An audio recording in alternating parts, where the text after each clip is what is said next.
Hello, you lovely bean. Let's talk today about something that I consider to be kind of the fundamental building blocks of creating our lived experience, our values. If this is work that you've already done with me or another coach or independently, do still stay tuned because there's a little twist at the end. When it comes to the logical layers of change that we have access to in life, the layers of change that we can do something with our conscious mind. Values are higher up than beliefs or thoughts, which means that if you're trying to change the way that you think about something and it conflicts with a value that you have, you're going to get nowhere fast. There's more weight, there's more body, more substance to a value than there is to a belief. So the value will win time after time after time. Because values are a result of your identity, which is a stronger pathway in your brain than a thought. Higher up than identity is purpose, or higher purpose, mission, reason for being, whatever you like to call it. If you think that you have no purpose, then that may be because the values that you have absorbed over your life don't reflect the higher purpose that you do have. So, in effect, you're identifying with someone else's higher purpose. So, yeah, it may feel fuzzy and out of reach. Today, we're going to get a leg up on the clarity that choosing your values gives. When you sit with and you intentionally choose values that resonate most with you, you are aligning with your inner truth. That stuff about you that you know, but it's been covered up by other things that have been picked up along the way, unwittingly, usually, probably in childhood, definitely from culture, maybe something that you've inherited. Other people's beliefs, other people's values, and perhaps values that have come from a coping mechanism that your brain may have put in place to deal with a lived experience. Defining your values, the qualities that really matter to you intentionally, will support you in so many different situations. They're not only the building blocks of choosing what you want in your life, but they're the reason that you're going to feel the way you feel about your lived experiences. Your values will naturally trickle down into your beliefs, your thoughts, into your behaviors, into how you show up in your world, which impacts the decisions that you make and the opportunities that you see, your experiences of these, and ultimately the life that you end up creating for yourself. But firstly, it's important to come into this with an open mind. You get to be curious and dance with whichever values resonate with you. You don't have to have the same as your friends or your family or your partner. You don't ever have to tell anybody about these. And no one can tell you which values are the right ones, like in little bunny ears, the right ones for you to have, just as much as they can't tell you the right way to think or the right way to be. But often we do pick up other people's values and we just sort of put them in our backpack and we carry them around for life without ever questioning them, without ever realizing that we can question them, without even realizing that they are there to question. And this is your opportunity to pause, to stop and have a think. If you think you already know what your values are, let's get them out on the table and have a little look at them. Put them down. Did you choose them? Can you name or describe them? Do you want them? Are there others that feel more yummy than the ones that you have? And yeah, I use that word yummy because this is not a case of choosing values that feel like crap or that have should attached to them. I should be loyal. I should be strong. What we're going to be doing is choosing your personal core values. Likewise, you don't have to choose values that would seem to be in line with your current behavior. Like if you're confused, you don't need to choose confusion as a value because it's showing up in your life. If you aren't enjoying it or the outcomes of it, then that's not the one for you. These are positive choices that you're making for you, totally bespoke. I think I've said that a few times. You probably got to grips with that bit. And unless feeling like confused or indecisive is something that you aspire to that gives you a really super yummy feeling, it doesn't make it on this list. You can accept who you are right now, love on you without any judgment whatsoever, and release the torment of an inner clash because you're beating yourself over the head with inherited or borrowed values. It is now safe for you to choose the values that you want. Trust yourself to follow your yummy compass and make an aligned choice. I want to tell you also that you get to change your values. This is the second really important point. This work is not a contract. If you find that your values aren't suiting you, or they feel out of sync with how you want to live, or your life has evolved and they no longer feel resonant, revisit this work. You'll know if you start recognizing that inner clash that I spoke about, that conflict, if your values are starting to jar with you, or if you aren't getting the results in your life that are in line with what feels good for you, what serves you. I revisit my values every 6 months or so just to check that they still feel yummy to me. And I've just done this, which is prompted this podcast. And thirdly, I want to say that values are not rules. You don't carry them around in a big book expecting other people to live up to them or being unkind to yourself if you don't. You will know if you're slipping into a hard line of enforcement of rules, of expectations, if you begin to hear either in your mind or coming out of your mouth words like should or shouldn't, aimed either at yourself or at others, like they should want to help me, or I shouldn't be unkind, I should want to help them. Think of your values as unconditionally loving best friends. You get to have them listen to all of your thoughts. You get to ask them questions and see how they would offer to act in any given moment. And then you get to make up your mind about what you're going to do and think with their guidance and information. Because this is where authenticity is born.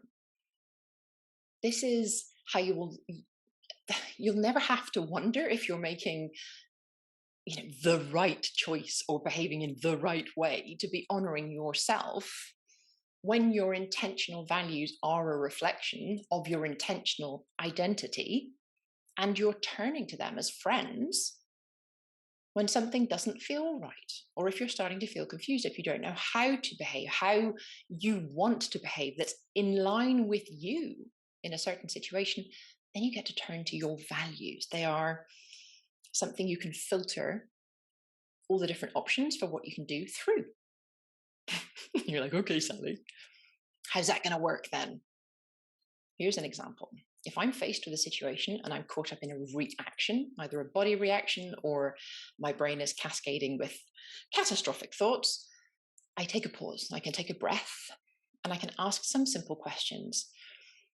I have given you some examples of these questions in a PDF that I've attached in the show notes, and these will prompt you to consider your own questions, ones that work for you, ones that work for your brain, and you get to use these questions. You get to insert whichever value or group of values you have into the questions and get some really interesting perspective shifts. The PDF also has a big list of values, and there's an exercise that you can follow through there, which I'm going to talk a little bit more about. But if I give you an example of some of these questions, how you can use your values, some of these questions in action. Some time ago, I was in a coaching mastermind.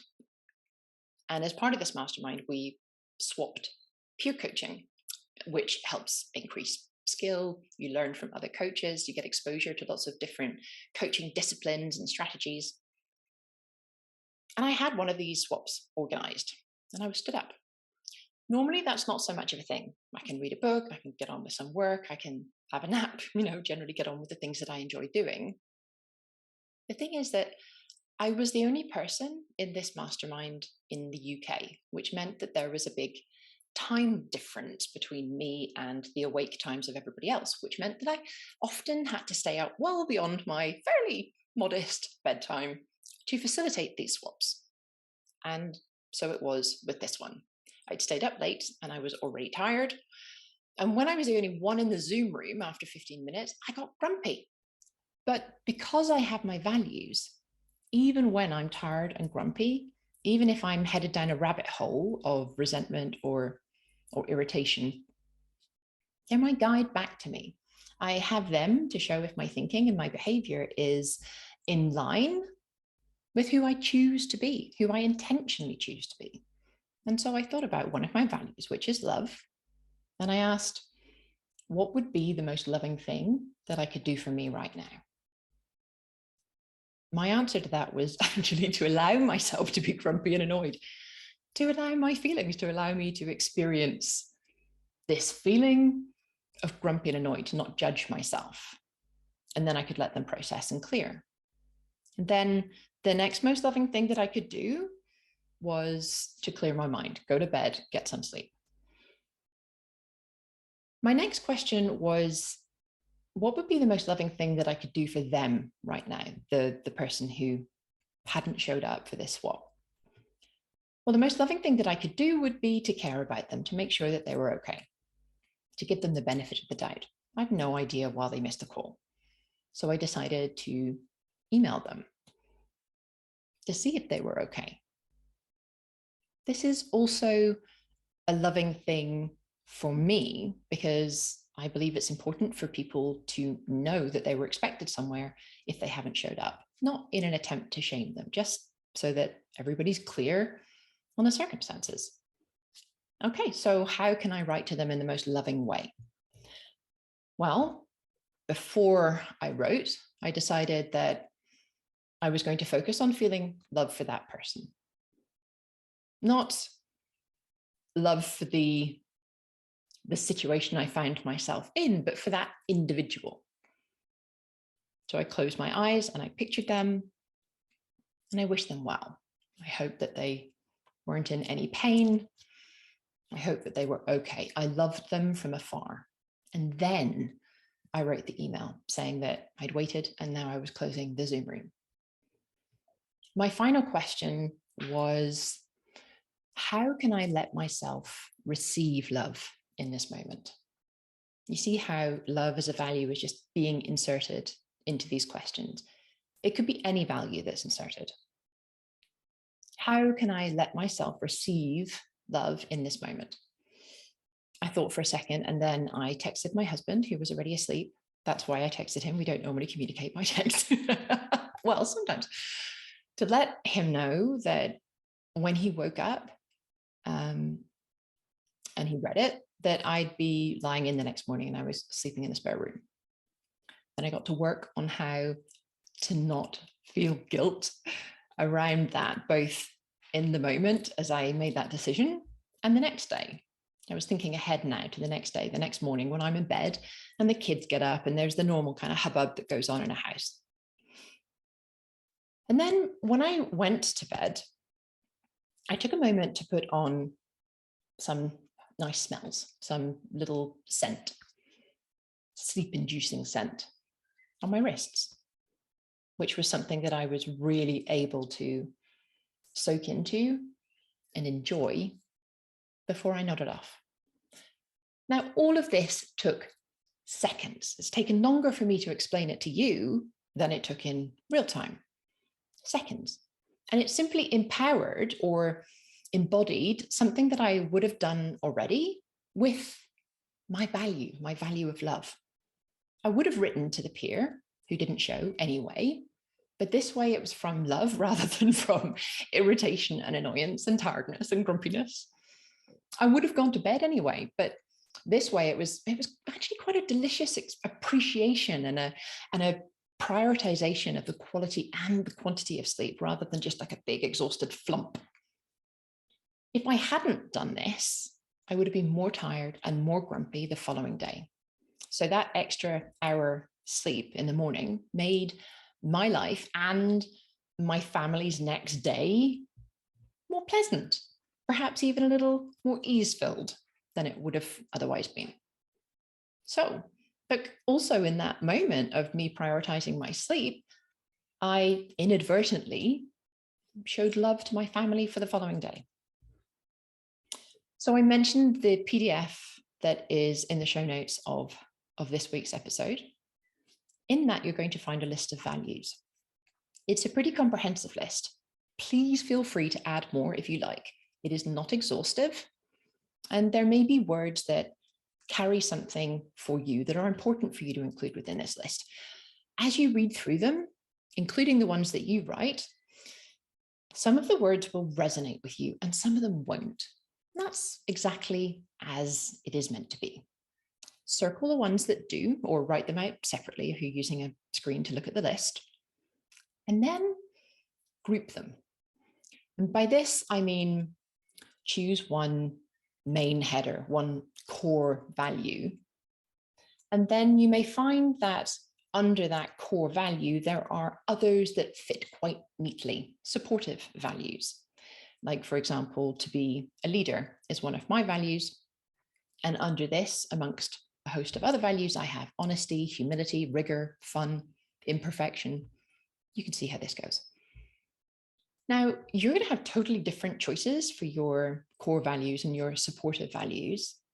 And that's exactly right, because they're yours. Aim for 3 or 4 main values. And then, it gets fun. For each core value, you can dig in. Why is it important to you? What does this value bring to the party of the future that you want to create? Why do you want to have it as a value? And then with the supporting values, here's the twist. Do any of them create tension? And if so, great. What? Well, the tension that I'm talking about is a complementary tension. So when I was in, I had my architectural interior design business. Designers use a color wheel.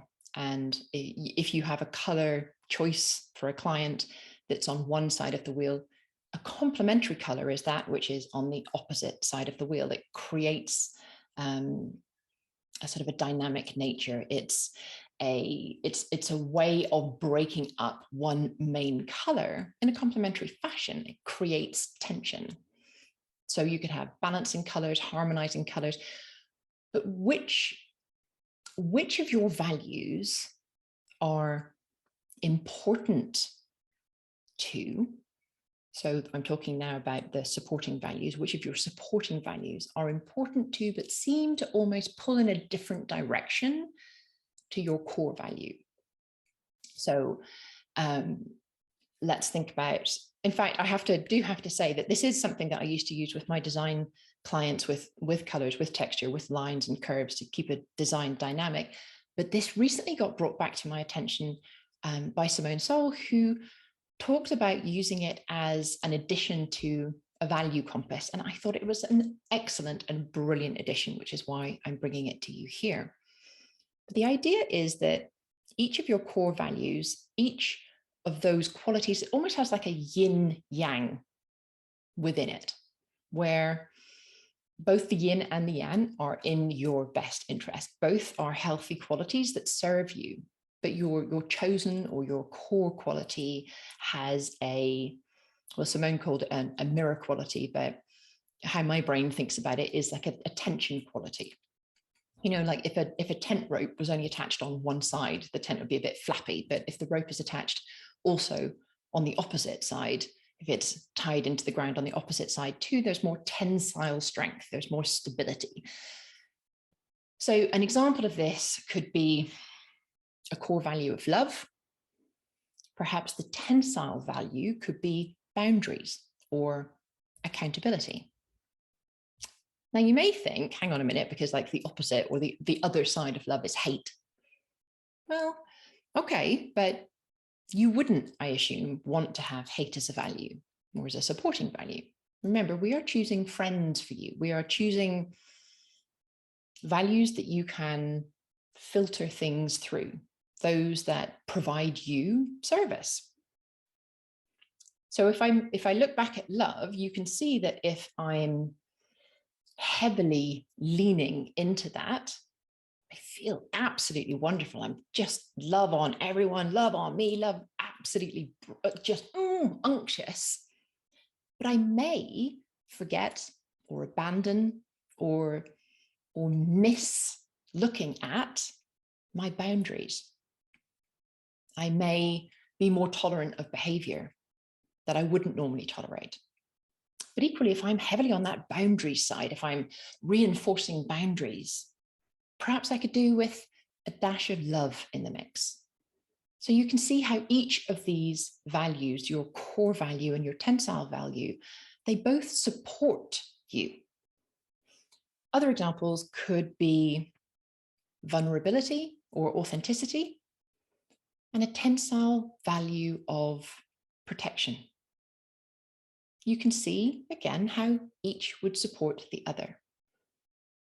Too much of one may not be healthy, and it may not be aligned with your purpose, even though this value resonates with you.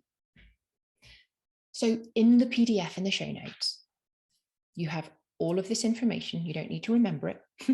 You're welcome. You get to print that out. You get to just look at it, whichever way suits you best. But once you've gone through and you've chosen your values and you've grouped them into core value and supporting values, 3 or 4 of those, and you look for your tensile value as well. Once you've done all of this, I'd love you to put it in a drawer for a week or 2. Just put it away. Enjoy, soak into, really embrace doing this expansion work, because it is expansion work. This is something that will see you at least for the next 6 months. Of course, you can come back to it sooner, but at least for the next 6 months, kind of charting a course for yourself through values. But like I said, pop it in a drawer for a couple of weeks. Kind of just let it go. Set an alert on your calendar to take it out, maybe schedule 20 minutes or so. Like I said, in a week or 2 weeks' time, take time then to look through it and see, register, how does this feel with me? Do these words still resonate? What sits well? Does anything feel out of place? And notice in the weeks since you have performed this exercise, have you found yourself thinking about your core values, your tensile values, your supportive values? Have you found yourself living more in line with your chosen besties, or filtering how you want to behave or think through the lens of them? And I would put money on the fact that you will have. That, my beautiful little beans, is the magic of choosing intentionally the building blocks of who you want to be. I really hope you enjoy this work, you savor it, that you roll the values around your mouth and your body and you choose what genuinely feels most yummy. And I can't wait to hear how it goes for you. I'll speak to you next week.